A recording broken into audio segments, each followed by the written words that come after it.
एक व्यक्ति जिसका नाम सूरजपाल जाटव होता है, वो पढ़ाई लिखाई करता है। उसके बाद उत्तर प्रदेश पुलिस में भर्ती हो जाता है।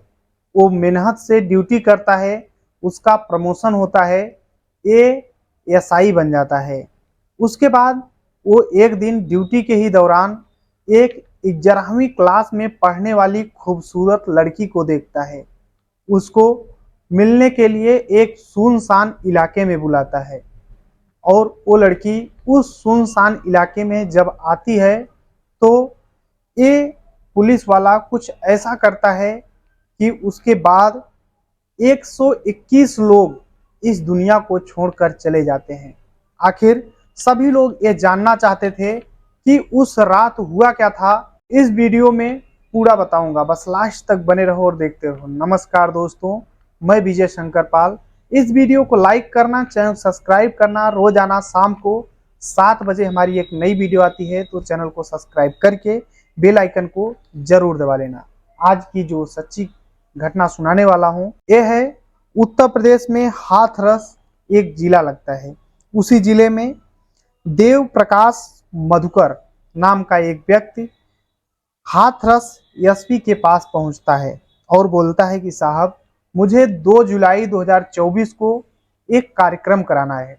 उस कार्यक्रम में 80,000 लोग इकट्ठा होंगे। उसके लिए आप व्यवस्था कर दीजिए, कुछ पुलिस वाले चाहिए मुझे। अब एसपी साहब इजाजत दे देते हैं। 2 जुलाई 2024 को बाकायदे एक मंच सजता है और वहां पर एक बाबा जी प्रवचन देने के लिए आते हैं और वहां पर 80,000 लोगों की व्यवस्था करने की बात, मतलब 80,000 लोगों के आने की बात हुई थी और वहां पर पहुंच जाते हैं 2 लाख लोग। नारायण साकार हरि उर्फ भोले बाबा, उनका दर्शन पाने के लिए 2 लाख की संख्या में लोग इकट्ठा हो जाते हैं।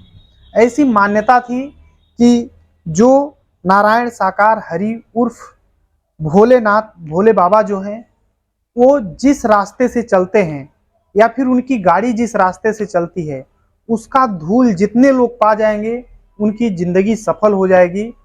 उनके जो भी दुख दर्द होंगे सब दूर हो जाएंगे। उसी को पाने के लिए जब सैकड़ों की संख्या में लोग उतरते हैं तो भगदड़ मच जाती है और देखते ही देखते 121 लोग उस भगदड़ में दब जाते हैं और इस दुनिया को छोड़कर चले जाते हैं। न जाने कितने लोग घायल हो जाते हैं जो कि अभी हॉस्पिटलों में हैं। आखिर सभी लोग जानना चाहते थे कि उस दिन 2 जुलाई 2024 को जो हादसा हुआ था उसके पीछे नारायण साकार हरि बाबा थे। उन्हीं को देखने के लिए, उन्हीं के दर्शन पाने के लिए 2 लाख की संख्या आई थी।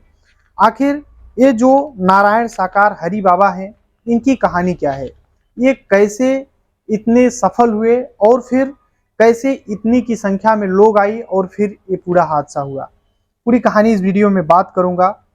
शुरू से शुरुआत करते हैं। एटा जिला से अलग हुआ कासगंज एक जिला है, यहीं पर एक परियाली थाना लगता है। इसी थाने के अंतर्गत एक बहादुरपुर गांव लगता है। यहीं पर एक लड़का जन्म लेता है। बचपन में तेज तर्राक होता है, पढ़ने में तेज होता है, जिसका नाम सूरजपाल जाटव रखा जाता है। सूरजपाल बचपन से ही पढ़ने में तेज तर्राक होता है।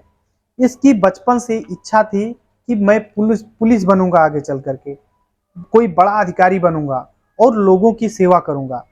उसी को चलते ये फॉर्म भरता है उत्तर प्रदेश पुलिस की जब वैकेंसी आती है और वो भर्ती हो जाता है।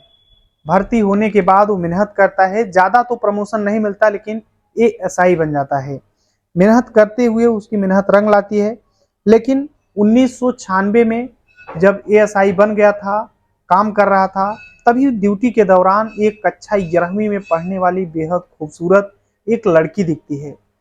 ये जो सूरजपाल जाटव है, ये उस लड़की को देख करके दीवाना हो जाता है और उसे पाने की चाह में लग जाता है। और फिर सूरजपाल जाटव उस लड़की से दोस्ती करना चाहता था और एक दिन उसे सुनसान इलाके में बुलाने के लिए बोलता है। वो लड़की को बोलता है कि मुझे तुमसे मिलना है, तुम बेहद खूबसूरत लगती हो, तुम्हें एक सुनसान इलाके में मुझसे मिलना चाहिए। वो लड़की भी बोल देती है कि ठीक है, मैं कल मिलूंगी। उसके बाद वो लड़की जब अपने घर जाती है तो तो अपने पिताजी से सारी बात बताती है कि एक पुलिस वाला है और मुझे रोज आना पीछा करता है और मुझे आज तो हद हो गई, मुझे मिलने के लिए बुला रहा था। और जैसे ही उस लड़की के घर वाले बात सुनते हैं, पुलिस में जा करके कंप्लेन करते हैं। पुलिस अधिकारी होते हैं, एक्शन ले लेते हैं कि एक पुलिस वाला इस तरीके की पुलिस के जो टीम है उनको बदनाम करने का काम कर रहा है, यानी किसी लड़की को छेड़खानी कर रहा है। अब इसे पुलिस से बर्खास्त किया जाता है और जेल में डाल दिया जाता है। ये जो सूरजपाल जाटव है जेल पहुंच जाता है।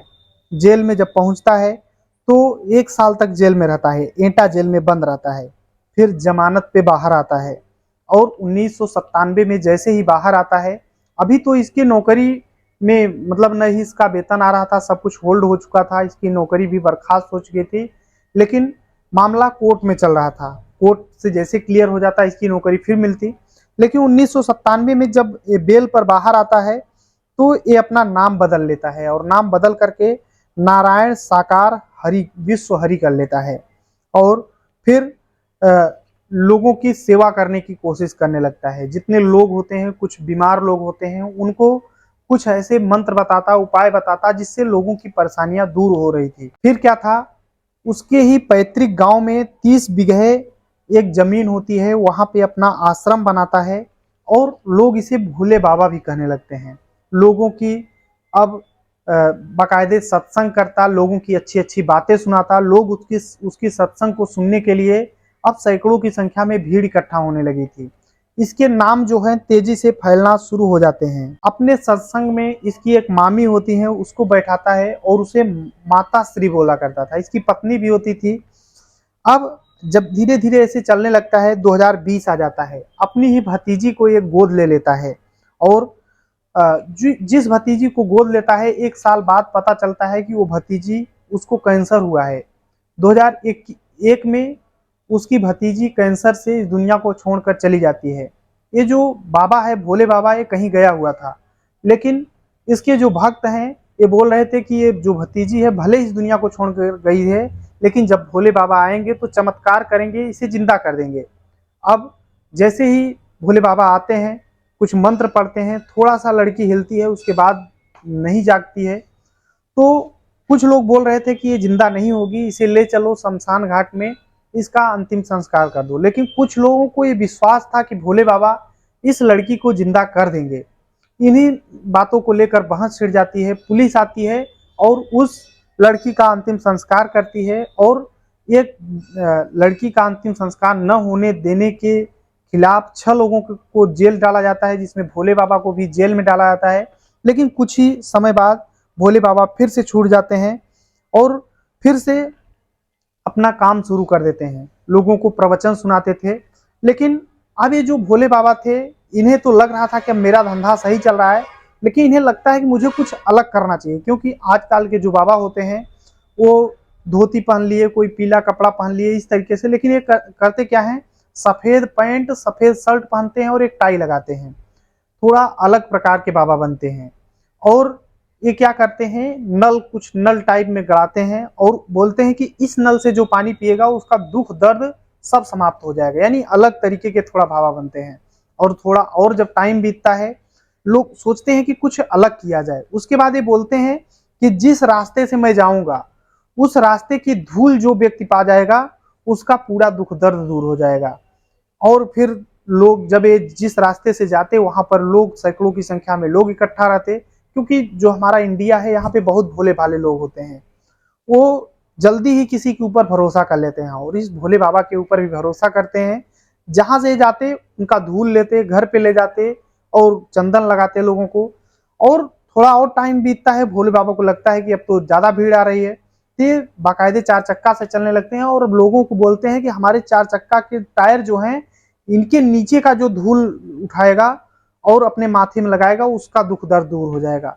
अब जब ये कहीं पर भी प्रवचन करते तो सैकड़ों की संख्या में लोग इकट्ठा होते और इनका प्रवचन सुनते। उसके बाद इनके जो धूल है टायर के नीचे के, उसको पाने के लिए भीड़ इकट्ठा हो जाती थी। अब ऐसे ही टाइम बीतता रहता है। जो बाबा है इनका भी प्रचार प्रसार हो रहा था। देखते देखते बड़े बड़े नेता जैसे अखिलेश यादव और भी बड़े बड़े जितने भी नेता हैं इनके पास आना शुरू कर देते हैं और इनकी प्रवचन सुनते। और ये जो बाबा है इतना ही नहीं, इसके ऊपर लगभग 7 आपराधिक मामले भी दर्ज होते हैं अलग अलग जगहों पे। अब ये जो बाबा है ये सत्संग किया करते थे, धीरे धीरे लाखों की संख्या में लोग जुटते और सत्संग चल रहा था, समय बीत रहा था। लेकिन इधर 2 जुलाई 2024 को बाबा ऐसे ही सत्संग कर रहे थे और 2 बजे जब ये सत्संग से उठते हैं और जब जाते हैं अपने गाड़ी में बैठ करके, तभी लोग उनकी धूल को पाने के लिए इकट्ठा होते हैं और वहीं पर भगदड़ मचती है। 2 लाख की संख्या में लोग होते हैं और 121 लोग इस दुनिया को छोड़कर चले जाते हैं। कई लोग घायल हो जाते हैं जो कि अभी भी हॉस्पिटल में है। अब जो बाबा हैं इन्हें पता चल जाता है कि कुछ लोग वहां पर दब रहे हैं, लेकिन ये बिल्कुल भी नहीं सुनते, वहां से फरार हो जाते हैं, निकल जाते हैं। और इनके सेवादार होते हैं वो भी वहां से भाग लेते हैं। अब पुलिस इनके सेवादारों को पकड़ रही है। 6 सेवादारों को अभी गिरफ्तार कर ली है, जिसमें एक खास है देव प्रकाश मधुकर जो कि मुख्य आयोजक है, इसे भी गिरफ्तार कर लिया गया है।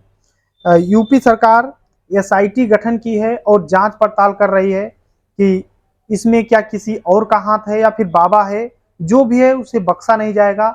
यूपी की योगी सरकार जो है वो सख्त एक्शन ली हुई है और उनका कहना है कि जो जो दोषी होंगे इस मामले में किसी को बख्शा नहीं जाएगा, सभी सलाखों के पीछे पहुंचेंगे। ये जो बाबा है इसकी तरफ से वकील हैं डॉक्टर एपी सिंह, ये भी इसे बचाने की बहु प्रयास कर रहे हैं।